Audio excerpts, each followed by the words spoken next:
Dave Scott, Hub Media, back with Lori, Purposefully Unplugged, doing great job over there in Tillsonburg, helping folks wherever she can, Tillsonburg area. First of all, Lori, quickly, what is it you do? I am a psychotherapist, and I am very lucky that my office is an outdoor office. So I have 5 acres of a wooded area. There's trails through the woods. I have Adirondack chairs back there. And if it's raining, we have a little shed. We kind of come into the little cabin if we have to. Perfect. I love it. And today, what are we talking about? I know you're a big component of the Breathe magazine. We've talked about that before. But what is it that kind of the subject, and you told me, and I'm sorry, the word eludes me. I can't remember, but let's get into it. What is it? What are we talking about? Well, right now, the Breathe magazine has a special episode or issue out. And one of the things it talks about in that issue is the vagus nerve. And most folks don't know what the vagus nerve is. And it has a couple different names. Some people call it polyvagal. Some people call it automatic nervous system. Some people call it parasympathetic nervous system.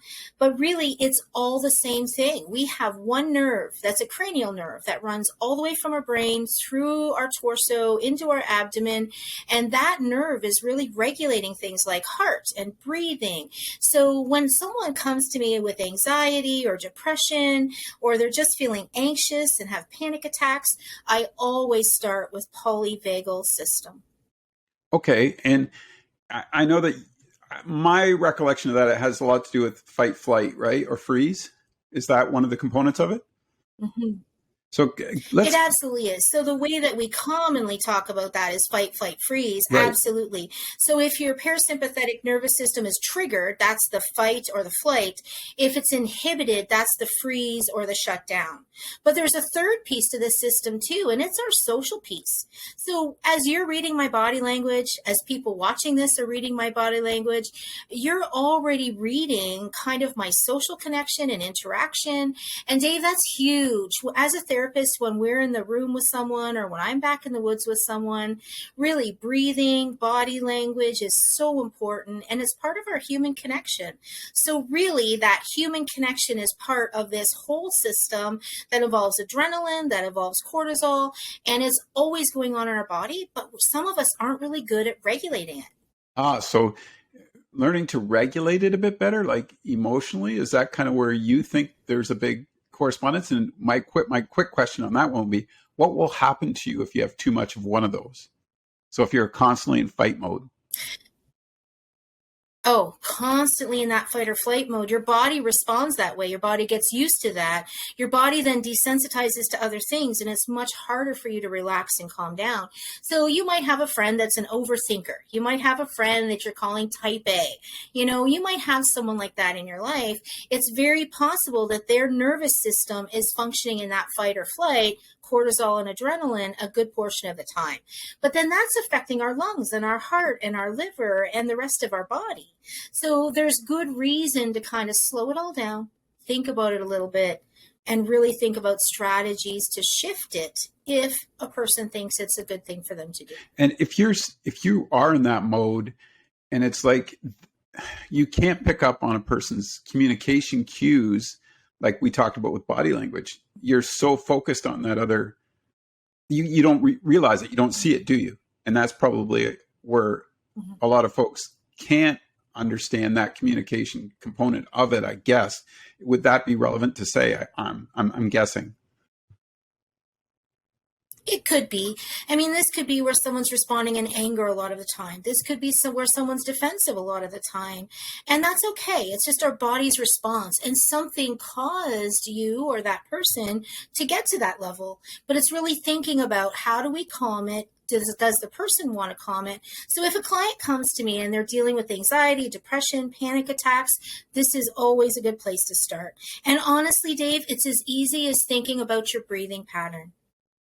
And that would be something, I guess, that you would help with, because if they're not with you, and let's say anxiety flares up, they're in a crowded room or something, that's maybe where the breathing aspect of it could have a positive effect and help them calm right down. Mm-hmm.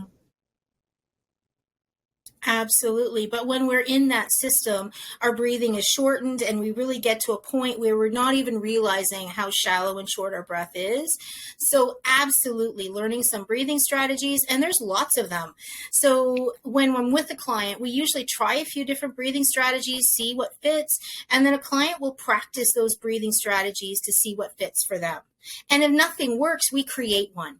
So literally, if you think of when you have a warm drink, kind of how that warms all the way down through your body, a nice inhale, kind of like hot chocolate breathing is what I call that one. Just a warm, letting the breath totally kind of come into your body, hot chocolate breathing. It's an easy place to start. Yeah, it is. I had another scenario, but I won't even bring it up. But anyway, so is that trust related? Because I think if you don't trust yourself, and I guess that's confidence and self-esteem, like that's one of the things that I noticed when we talked, that it seems that you build is a lot of trust to have that communication. So with that scenario, is that why do we lack so much trust in ourselves? I guess that's what I'm trying to get to. Is that because of that whole fight flight scenario? It can be, and it can be things that have happened in our life that have caused us to be, weary or cautious or fearful. There's lots of things going on for folks, but definitely once we start to kind of lose our own confidence, and once that panic and anxiety raises, it continues to grow. Typically, it continues to grow. So calming ourselves, and then in session with me, clients can build some confidence that they can calm their breathing, that they do have strategies. And often I build in different layers, Dave. So sometimes it's music, and it's food, and it's exercise, and it's breathing. And often with clients, it's just figuring out what makes sense to them, and then building a plan around what makes sense to them. So do you look at, I guess when you meet someone for the first time, you're looking at the overall approach on what would work best for them, because I'll take me, for example. I love to exercise. I think for me, that's a great outlet mentally and physically. So do you kind of sort of analytically look at someone and say, okay, they love baking. Let's use baking, for example. So you like you said, is that sort of what you try to build towards? You look at for those fundamentals that they really feel comfortable doing?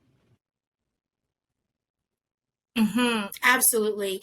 And and I did an interview last year, and it was with a person who was struggling with some mental health issues. And one of the things that they found sort of corresponds with what you're saying was when he felt anxious, he would color a coloring book, and he would just carry it with him and a few crayons. Right. And I thought, wow, what a difference it made in his day to be able to just take 5 minutes out and do that.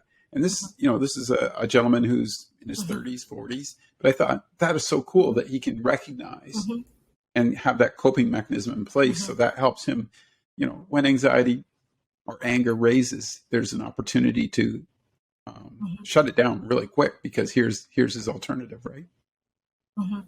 It's amazing. Like that whole nervous system. Wow.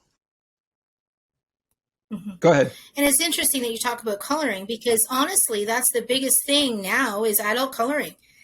I have several of them myself. So these coloring books, the crayons, the pencil crayons, whatever you have, because when we use color and when we do it mindfully, meaning we're not trying to solve a problem, we're not trying to make it perfect, like color an elephant purple on purpose. That's the whole point of this mindfulness coloring thing. That's pretty cool. Like it's kind of, I almost, when I first heard about it, I wondered if it was almost that nostalgia piece as children when we color. It was comforting. You know what I mean? Like when you're a kid, nobody cares. Maybe. Like you said, if your elephant's purple, nobody cares. It's your choice. So maybe it's amazing what how, I don't know if there's any connection, but to me, that would be something that I would relate to in that form. Well, and another form of the adult coloring thing is even pressure. The pressure we have when we're holding a utensil, the color, the implementation, the release of energy, all of that is very grounding. And if that's working for someone, fabulous. But not only that, I mean, there's other things people can do. So even just laughing out loud, watch a comedy, watch a YouTube. Like even laughing out loud stimulates this parasympathetic nervous system and helps you to calm. Yeah, you nailed it there. There's not enough laughter in the world, is there? Well, I guess if they watch some of my shows.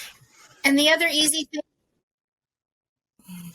And the other easy thing, Dave, is just in the car, if you're alone, sing to the radio. I'm one of those folks that you will see me singing out loud to the radio wherever I am. So singing out loud, the laughing out loud, the breathing, drinking something where you're swallowing, because when you shift your swallowing, you shift your breathing. And then literally, even just being outside. I know your love for being outside matches my love for being outside. Spend 5 minutes outside and just be mindful. It's amazing to me how much that can just clear your thought pattern and sort of readjust things throughout the day. It's that simple, really. But I do appreciate all the stuff that you're doing. I know you got to get going to work. Let's get your website, some information out there, how people can get a hold of you, because this is an unbelievable great topic today. I really enjoyed it. Purposefullyunplugged.com. And people usually reach out to me by phone. Dave, it's really important that I talk to someone, that you get to connect with me on the phone, that we build a connection immediately. A client needs to determine if I'm the right therapist. And if I'm not, I'll help you find the right therapist. Cool. So my phone number is 226-934-7425. Lori, I can't thank you enough for taking the time and doing this. Next month, I want to talk to you. If we have time, well, next month, I want to get into a bit about depression so we can sort of signs and symptoms and sort of help folks sort of gauge where they're going to go with it. Okay. But thanks for doing this today. Have a great day. Get outside and enjoy it. Okay. Wonderful. You too.